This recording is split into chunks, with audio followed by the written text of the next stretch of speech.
All right, ladies and gentlemen, I hope you're having a wonderful day. I got another watch list for you, and the market is going to go crazy tomorrow for the non-farm. So we got a lot to talk about. We are doing it a little different. You still see me?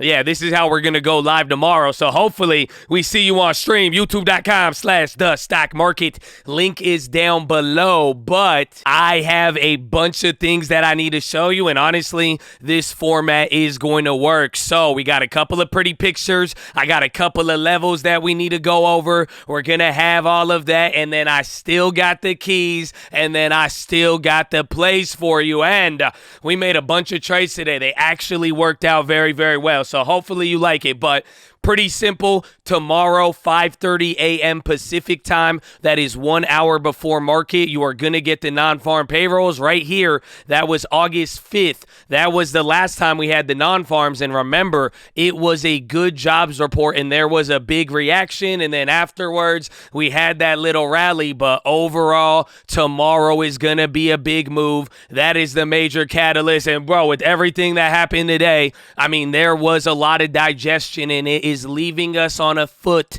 where it is kind of confusing. So, Chad, you already know what you need to do. Hopefully we see you on stream tomorrow. Oh wait, do I run it? Working to the couch, it's the 2020 election. Live in the hills, but I still get a spread. Started with a live, but I still reinvest it. Feel how I feel, then it feel like a blessing. I just want the lesson, I just want protection. I'm up and I'm down, but they sound like progression. Farmer never plans if he waits for perfection. Finger to the down. Honestly, I forgot we had that intro there, but right off the bat, Chad, I want you to be able to see this. This morning, we gapped down big, and you can see the technical levels now a little bit better, but there was a wide range, but that's not the thing I want you to focus on just yet. And what it is you need to focus on is that there was a ton of news today, and we got off to a slow start, and surprisingly, we did not break that 390, but there was big news out of China today. They locked down 21 million people, and that had a big effect. Again, you guys have seen how that affected oil. Then NVDA and the chip makers,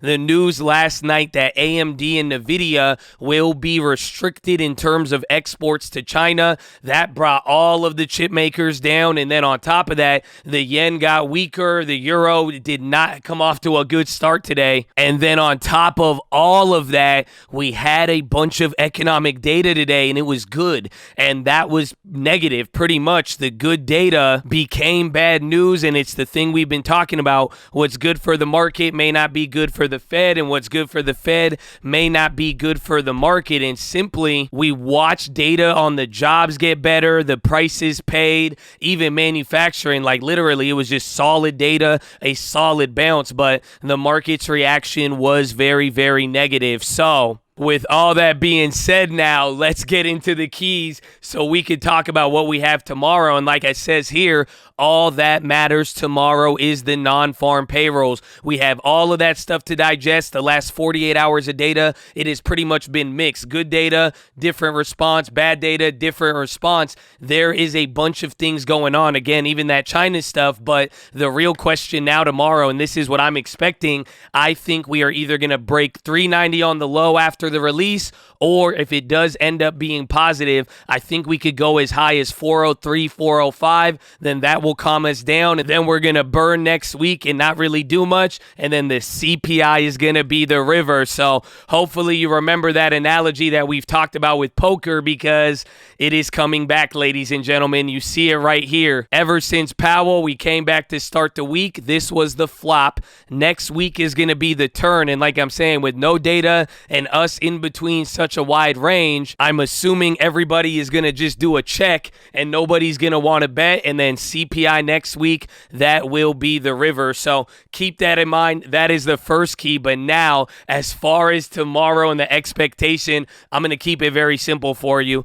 I think we are going to go down tomorrow regardless of whatever the data is, but I could be wrong. We'll see what happens. But to understand the interpretation, or even just to interpret report it yourself tomorrow, it's going to be very simple. If the jobs number beats and jobs come in higher than expected, that should be a negative reaction. If the jobs number comes in lower, that should be a positive reaction. But like I'm saying, the data over the last couple of days, it has been very conflicting. It was yesterday that we had the ADP report, and that came in negative, but then the ISM employment today, that came in extremely positive. I think the White House said something about it today. I'm not too sure, but tomorrow really will be a wild card. And I mean, again, you remember what happened last. It was Jerome Powell was the last wild card, man. Y'all, you can't see. It's different when I'm not on camera like that, man. Honestly, I kind of miss this, but it is a little different. But anyways, this is just the overall logic of what we'll see. Definitely, it will come down to interpretation. But remember, this comes out an hour before the market opens, so we will have time to digest. And maybe it's a slow move. And don't forget, you have a holiday on Monday. The market will be closed, so that could affect volatility as well as volume. But that is key number 2. And finally, man, with everything, this is the next thing I'm going to show you, but all it takes from here is one thing to run, and what I'm talking about is the dollar, the euro, or the yen. And if you don't get what I'm saying, it's very simple. Somebody asked me today, they said, Josh, you said if we get to 140 on the yen, things are going to go crazy. Well, imagine I made that yen trade is somewhere on here. I think it was like June 9th or something. Yeah, right here, or June 13th is when I made that trade. So I've been shorting it for some time, and it didn't make that break. I'll go back to the yearly chart so you can see what I'm talking about, but the yen broke out to another yearly high. It's about to get to 1980 levels, not 1999. But the thing I was saying is when it gets above 140, the market will probably go crazy. And just take a look today. As that happens, we have all of this. We have the volume returning. You jump back, go look at the dollar. The dollar took off. The euro is going crazy. I mean, even look at energy prices, except for crude oil, but overseas, the point is now it's getting to that point, and I talked about it today. The yen really can rally and rip from here, but what I want you to keep in mind is now all it takes is for one thing to move. Again, that's even the pretty picture. I even forgot to get to these, but that was the one from yesterday. This is the one today. This is the 2-year and the 5-year bond, and this is 2020, but the point is throughout this cycle now, the 2-year and the 5-year bonds, they're hitting new points. A lot of things are hitting new highs or new lows or headed towards that, and that's what I'm saying here now. Depending on how it plays over the next week or so, depending on what we see, if we get any more of this global events, again, from China restrictions, all the way down to euro getting weaker, Europe energy, the yen keeps running, and we see like a real flush,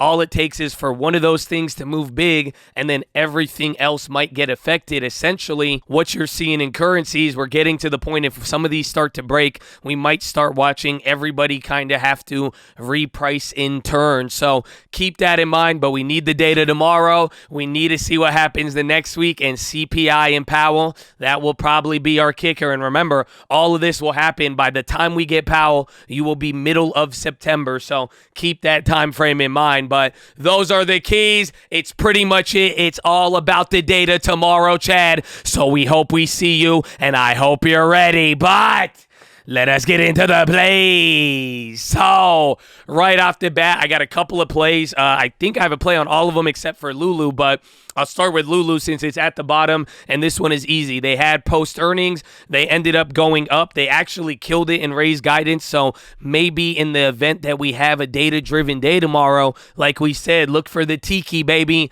You want to get that immunity, so if it has an earnings immunity, I would love it, but good guidance. Even watch for other sympathy plays as well, but this one actually might be a good one to trade depending on the environment that we get tomorrow, so watch out for that. That's play number 1. Let's jump back up to the top now. NVDA and TSM, I would definitely be watching for more action tomorrow. Again, that news today, it clapped them. Even watch AMD, but pretty much what I'm saying is we're going to get volatility tomorrow, and the volatility alone, this is a huge range, huge volume. I'm telling you, we even talked about buying NVIDIA for the long term, and yes, I got a long-term deposit, but building up that war chest, nothing yet, but maybe by the middle of September, we will have a purchase, you know what I'm saying?